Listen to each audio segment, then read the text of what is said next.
Hello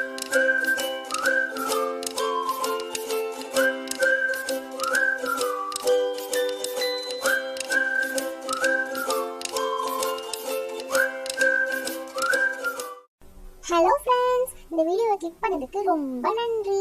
இதுதான் எங்களோட first video, அதனால நாங்க செம்ம எக்ஸைட்டடா இருக்கோம். வாங்க நம்ம வீடியோக்குள்ள போலாம்.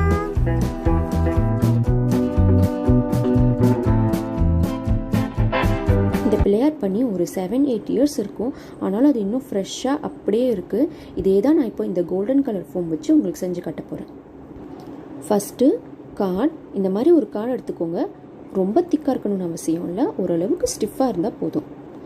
அடுத்து கிளிட்டர் ஃபோம், அப்புறம் கலர் பேப்பர். கிளிட்டர் ஃபோமும் கலர் பேப்பரும் உங்களுக்கு பிடிச்ச கலர் காம்போல செலக்ட் பண்ணிக்கோங்க.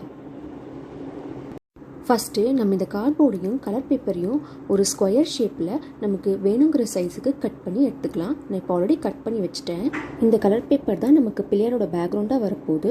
ஸோ நம்ம இந்த கலர் பேப்பரை கார்ட்போர்ட் மேலே வச்சு இப்படி பேஸ்ட் பண்ணிடலாம். உங்களோட அட்டை ரொம்ப திக்காக இருக்குது அப்படின்னா இந்த கார்னர்ஸ்லாம் கவர் பண்ணுற மாதிரி பேஸ்ட் பண்ணிடுங்க, இல்லாட்டி என் ப்ராடக்ட்டில் அவ்வளோவா நல்லா இருக்காது. அடுத்து நம்ம கிளிட்டர் ஃபோம் வச்சு இந்த பார்டர்ஸ்லாம் க்ரியேட் பண்ணிடலாம். அப்போ தான் நம்மளுக்கு பிள்ளையாரை பொசிஷன் பண்ணுறதுக்கு ஈஸியாக இருக்கும். இப்போது நம்ம இந்த ஷேப்ஸ் எல்லாத்தையும் கிளிட்டர் ஃபோமில் கட் பண்ணி எடுக்கணும்.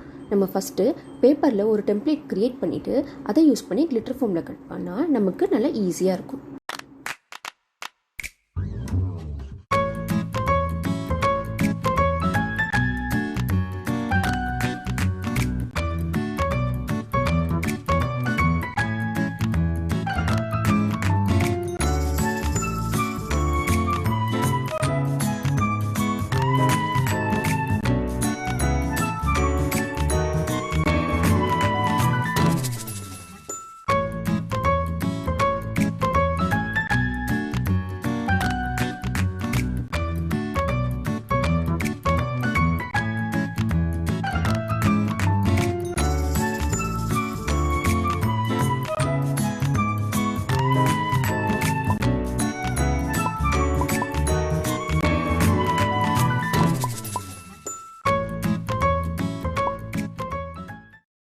இப்போ நம்ம லாஸ்ட்டு ஸ்டெப்புக்கு வந்துட்டோம்.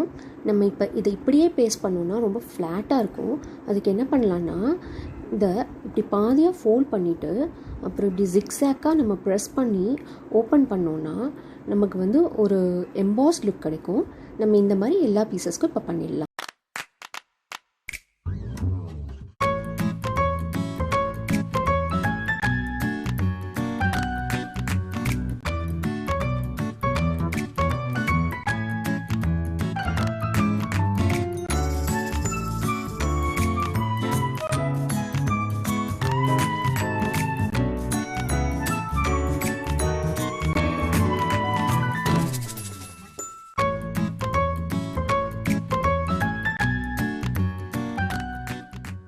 இந்த கிராஃப்ட் ஒர்க் உங்களுக்கும் ரொம்ப பிடிச்சிருக்கும்னு நினைக்கிறேன். இந்த மாதிரி நிறைய எக்ஸைட்டிங் கிராஃப்ட்ஸ் உங்களுக்காக வெயிட் பண்ணிட்டு இருக்கு. அடுத்த வீடியோவில் பார்க்கலாம். பாய்.